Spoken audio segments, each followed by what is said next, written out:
And choosing between the lesser of two evils is not a choice. To me, it is. That's where you and I disagree. That is where you and I disagree. And that's why I always do vote. Why do you always vote? You know me, I have to be dragged to the voting office. The first time being the second election of Obama, when Emily dragged me there while we were all in Berkeley. And I went kicking and screaming because I'm like, I don't want to be a part of this peanut game. This is rigged. This is rigged. It's already been decided who's going to win. This is like American Idol. Text your winner. It's been picked. They've recorded these shows in advance. Do you really think this is live? Like, I can't. It's a big peanut game. But tell me why you still believe. Because going all the way back to the 2000 election, like these shits can be, the motherfuckers can be very, very close, and it's important to make sure your voice is heard, because as people who do not have any power, the ballot box is the one piece of power that you do have, first and foremost. Secondly, too many people that look like me have had to die to be able to, so that I could be able to vote. And so to me, it's disrespectful to not exercise. But people died so that we could read. People died so we could read. People died so we could go to school. People died so we could be in the military.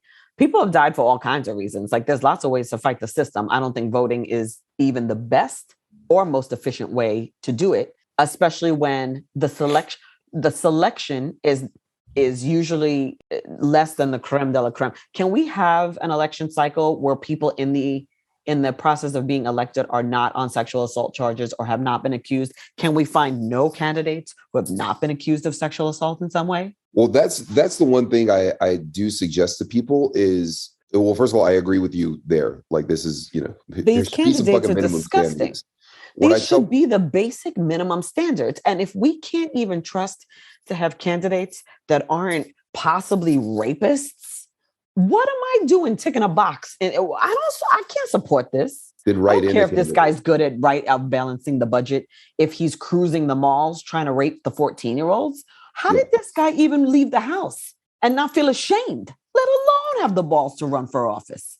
It's a certain type of sicko who does that. My thing is, well, what type of person votes for these people? Oh, people who only care about culture war and people that are stupid and easily duped into believing anything.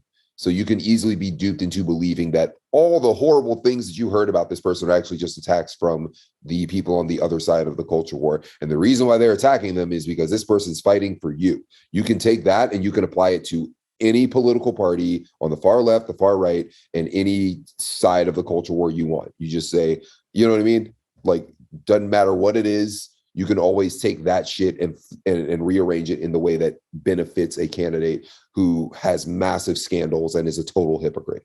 But yeah, I say when you don't, but you still believe in the process. You can write in a candidate just to at least have your voice heard. So you believe in the process, not necessarily the candidate. Yeah, because there's a ton of candidates that I don't believe in. I've written in Marshawn Lynch in a local election. Is that lunatic running in the South? No, Marshawn's oh no, that's Herschel. I'm sorry, I'm not.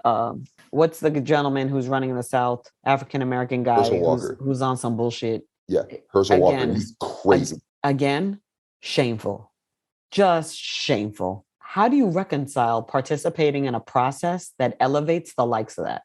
Explain that to me. I do what I can. Like, if I lived in Georgia, I would do everything I can to try to push back against that instead of elevate that.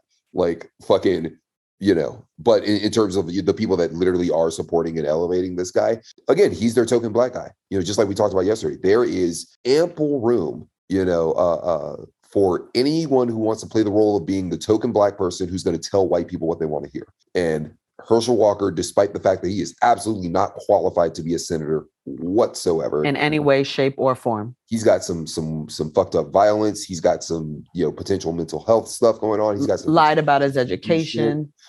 He went off and told people that he was valedictorian or he was like cum laude at Georgia when he didn't even get a degree there. Stop! He went to Georgia, but he never completed his degree. But he told people that he graduated with honors and shit. Bro, why are you lying about stuff we can find out easily?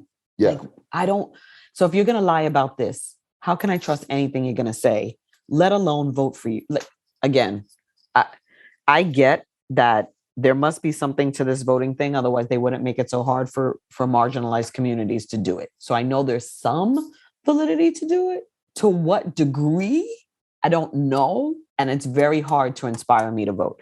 Most I'm waiting on you to Democratic run. candidates I won't vote for. Most. I would vote for a Republican if they didn't come across like a racist, misogynist lunatic. And I could vote for a Democrat if they didn't come across like the enlightened ones on woke culture, and if they'd stop humming the Lion King and giving out holidays like Juneteenth that nobody asked for. None of it makes, neither side is making any sense to me right now. So that does not inspire me to go out and vote for a bunch of people co-signing what looks like lunacy to me.